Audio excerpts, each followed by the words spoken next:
আচ্ছা, একটা স্পেশাল কারণে ভিডিওটা করা, সেটা হচ্ছে এটা খুবই একটা আনন্দের বিষয়।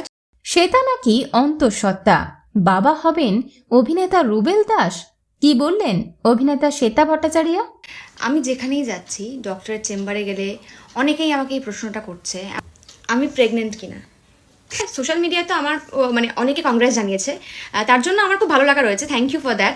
যদি সত্যি হতো তাহলে ডেফিনেটলি আমি এখনও খুশি। যদি সত্যি হতো এটা তাহলে আমি খুশি হতাম মারাত্মক রকমভাবে।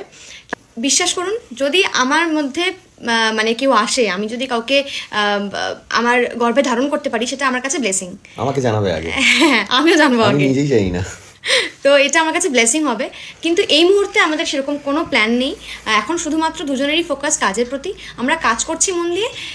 নিশ্চয়ই যখন বিয়ে করেছি তখন ফিউচার প্ল্যানিং তো আছেই, নিশ্চয়ই কিছু একটা ভাববো, সেটা সময়, এই মুহূর্তে নয়। যদি আমি কখনো কনসিভ করি, আমি ডেফিনেটলি নিজের মুখে জানাবো। ও আপাতত আমাকে কনসিভ করেছে, পরে পরে যখন কনসিভ করবে আপনারা সবাই জানতে পারবেন।